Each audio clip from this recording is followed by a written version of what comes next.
I really am very pleased to be able to report back on the December quarterly results, and also what an amazing time to be in the uranium market. We've finally seen pricing where we've always said it would be, and that obviously has a major positive effect on us and the uranium industry moving forward. In the December quarter, the obvious standout for me was the fact that we achieved 16 years LTI free.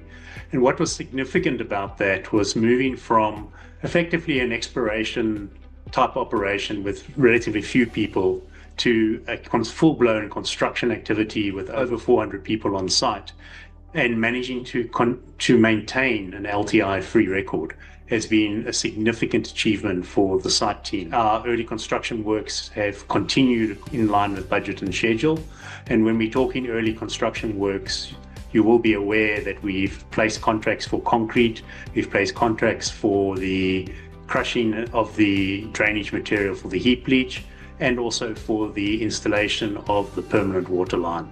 So those are 3 new contractors that have all been established in the last quarter. On the bulk earthworks, most of the peripheral platforms have been completed a while ago. The focus now remains on the heap leach pad, and following the heap leach pad, the focus will move to the founding earthworks for the Ripios disposal.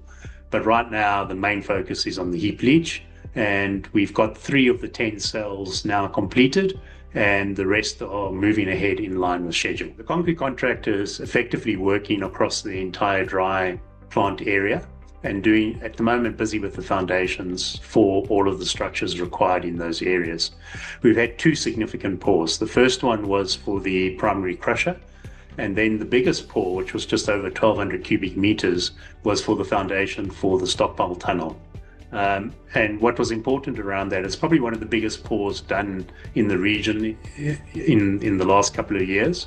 And the fact that we did it from a batch plant on site, and effectively it was a continuous pour, 1,200 cubic meters, and basically working through the day and the night to complete it. So a really good, well-planned, well-executed and safely executed construction of the concrete for the base of the stockpile tunnel. The crushing contract for the drainage material for the heap leach is performing extremely well, also on budget and in line with the schedule.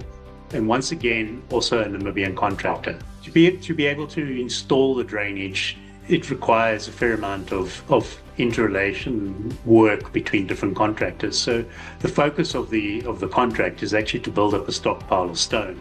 So when we actually start putting the drainage layers into the heap leach, that we have sufficient stockpiles on site so that we can get a clean, effective installation of the drainage layer. So really important to build up the stockpile. Wood has continued with the detailed design and procurement activities, advancing in line with the overall project schedule. And in terms of the long-term infrastructure, we finalized the contract for the power supply, and we have a binding MOU from NamWater, which has allowed us to commence with the construction of the permanent water line. We also finished the quarter with a really positive cash balance of 89.3 million Australian, and we have additional liquid assets valued at 12.7 million. So very comfortable with where we are in terms of spend versus money in the bank, and these numbers are all aligned with our overall picture of achieving FID within the next 6 to 12 months. What I'm really excited about is the fact that we've now formed a team. We've got over 400 people on site. We're ready to extend it to the next level. We will peak at about 1,000 people on site once we've got the structural steel contracts up and running.